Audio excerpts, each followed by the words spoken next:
Hello everyone, this is Mansi from evidyati.in. So today in this session we are going to continue with the chapter.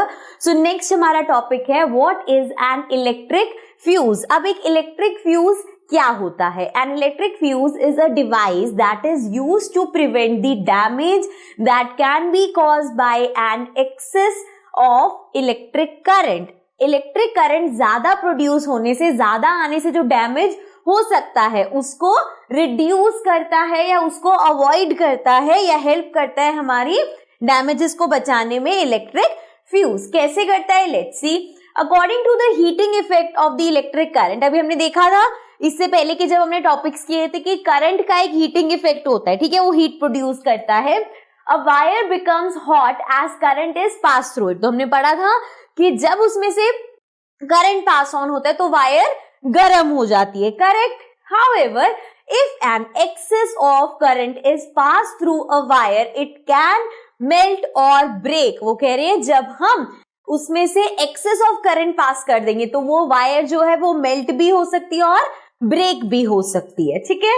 So the electric fuse consists of a wire which is made up of a metal or an alloy which has a low melting point. अब ऐसी wire उसमें लगी होती है जिसमें low melting point होता है. आप सोच रहे होगे आप लो मेल्टिंग पॉइंट हो तो ज्यादा डेंजरस है, बट होता क्या है, आगे पढ़ते हैं. As a result the wire breaks down easily as high current passes through it.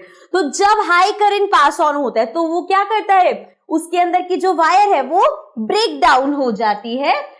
As the wire breaks the circuit of the fuse open. और जैसे ही वो वायर ब्रेक होती है सर्किट ओपन हो गया. हमें पता है जब एक क्लोज सर्किट होता है तो वो एक कंप्लीट सर्किट होता है, करंट को पास करने देता है. But as soon as the circuit is open तो अब वो करंट को पास नहीं करने देगा, इसीलिए उसमें ऐसी वायर लगाई जाती है कि अब वो आगे करंट को पास नहीं होने देगा. So no further current passes through it. So अब क्या होगा, जैसे ही वो सर्किट ओपन हो गया अब आगे वो करंट फ्लो नहीं करेगा, जिससे जो हमारा ज्यादा नुकसान होगा, जैसे ही फ्यूज जाएगा वो चीज पे इलेक्ट्रिसिटी पास ऑन होनी बंद हो गई तो कोई नुकसान नहीं होगा.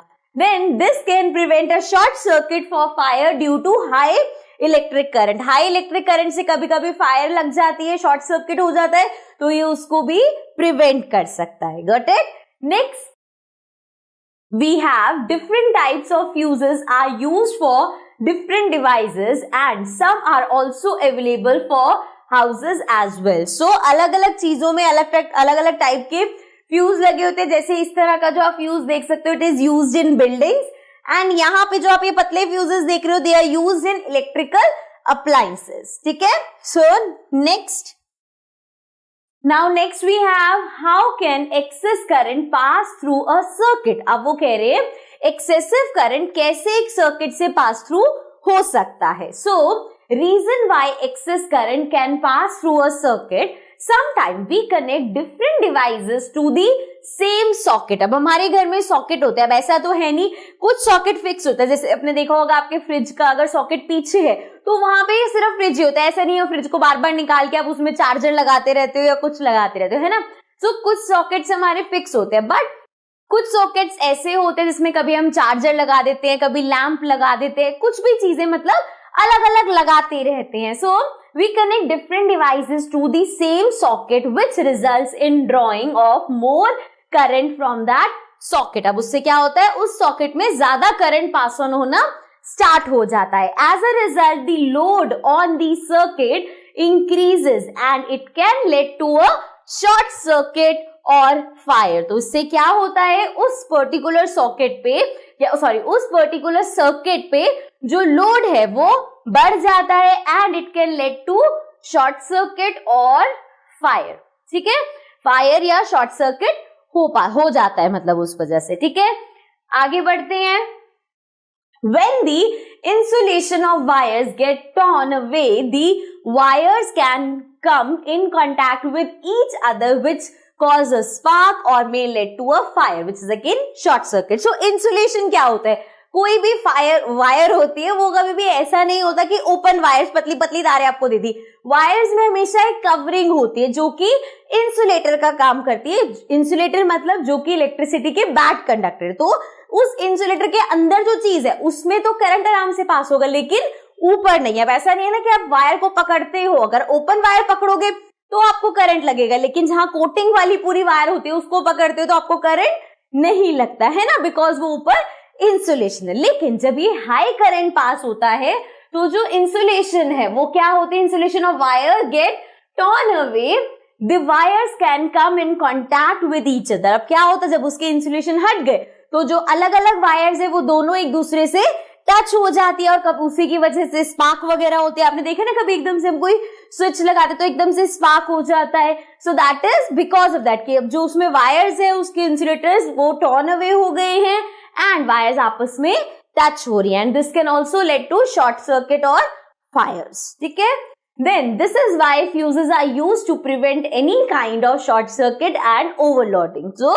इसीलिए जो हमारे फ्यूज है उनको यूज किया जाता है। Next CFL। अब CFL अगेन बहुत ज्यादा आजकल तो बहुत ज्यादा कॉमन हो चुका है। आई एम श्योर आप लोगों के घरों में भी आपने जरूर देखे होंगे इस तरह के बल्ब होते हैं, और भी इसमें काफी डिजाइन होते हैं, आप यहाँ पे देख सकते हो पिक्चर्स में।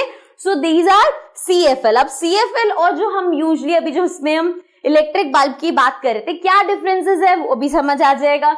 सो CFL की फुल फॉर्म होती है कॉम्पैक्ट फ्लोरोसेंट लैम्प। ठीक है, सो CFL do not work on the heating effect of electric current. अब जैसे हमने बल्ब के बारे में देखा था कि उसका जो फिलामेंट है वो हीट अप हो जाता है एंड देन बल्ब ग्लो करता है, जब हम CFL की बात करते हैं तो वो हीटिंग इफेक्ट ऑफ करंट पे वर्क नहीं करता। अब ये कैसे करता है वर्क फिर? They do not have a filament inside them. Instead, they contain two electrodes that produce light. अब अगर हम CFL की बात करें तो हमने देखा ना, यूजुअली जो बल्ब होते हैं उसमें फिलामेंट होता है जिसकी हेल्प से बल्ब ग्लो करता है, लेकिन CFLs में जो फिलामेंट है वो नहीं होता, उसकी जगह देयर आर टू इलेक्ट्रोड्स जो कि लाइट प्रोड्यूस करते हैं। Then these bulbs have a fluorescent coating inside them which makes the light brighter. Also आप देखोगे इनके अंदर की जो कोटिंग है, व्हाइट होते हैं बल्ब यूजली, सो जो कोटिंग है उस वजह से ये और ज्यादा ब्राइट कलर्स आते हैं इनके। ठीक है, आगे है CFLs thus save energy as they do not produce heat along with the light। अब ये एनर्जी सेव करते हैं क्योंकि जब हम नॉर्मल बल्ब जलाते हैं तो लाइट भी प्रोड्यूस होती है, हीट भी प्रोड्यूस होती है, लेकिन यहाँ पे हीट प्रोड्यूस नहीं होती। ठीक है, Ordinary bulbs on the other hand waste energy as they get heated while lighting them. So वो गर्म हो जाते हैं, heated up हो जाते हैं, तो they waste a lot of energy. ठीक है, next हमारे पास है what is an ISI mark. So ये होता है एक ISI mark. I think आपने शायद चीजों पे देखा होगा, किन चीजों पे होता है, कहाँ होता है। Let's see. ISI stands for Indian Standard Institute which standardize all electrical appliances. अब ये जो ISI मार्क होता है, पहली बात तो इसकी फुल फॉर्म देख लो। ISI, I stands for Indian, S stands for Standards and I again stands for Institute। so मतलब कोई भी इलेक्ट्रिकल अप्लायंस है उसको स्टैंडर्डाइज करना कि हाँ अगर उस पे ISI मार्क है तो मतलब वो अप्लायंसेस को आप यूज कर सकते हो, उससे ज्यादा खतरा नहीं है आपको। Hence, if any appliances does not have an ISI mark over it, it means that this appliance does not conform to the standard guidelines of ISI and hence it is not safe to use। अब conform का मतलब क्या है कि ISI के जो rules है कि एक इलेक्ट्रिकल अप्लायंसेस में ये सब चीजें होनी चाहिए या सेफ्टी पर्पज से वो चीज नहीं है। सो अगर किसी इलेक्ट्रिकल अप्लायंसेस पे ISI मार्क नहीं है, so that means it is not safe to use। so now you should also go around your house, जो भी आपकी इलेक्ट्रिकल अप्लायंसेस है उनमें चेक करो, उनमें जरूर आपको ये ISI मार्क मिलेगा। आगे बढ़ते हैं। On the other hand, if any appliance holds such a mark, it means that it is safe to use, it is a quality product and it will not lead to wastage of electricity। ठीक है, सो अगर उस पे mark लगा हुआ है तो क्या क्या मतलब है उसका कि पहले तो it is safe to use, आप उसको यूज कर सकते हो। It is a quality product, मतलब उस प्रोडक्ट की क्वालिटी अच्छी है and it will not lead to wastage of electricity, और उससे इलेक्ट्रिसिटी वेस्ट नहीं होगी। जैसे यहाँ पे आप गीजर देख सकते हो, इधर मार्क है, ये टेबल फैन है, again the mark is here, this is a mixie grinder, again यहाँ पे मार्क है। तो इसी तरह से ISI मार्क आपको इलेक्ट्रिकल अप्लायंसेस पे मिल जाएगा। So now next we have what are miniature means MCB. So now this topic we are going to take it in the next session. इस सेशन को हम यहीं पे एंड करते हैं। Also I would like to tell you, अगर आप website हमारी विजिट करोगे vidyarthi.in, वहां पे आपको सैम्पल पेपर्स मिल जाएंगे, प्रीवियस ईयर के पेपर्स मिल जाएंगे।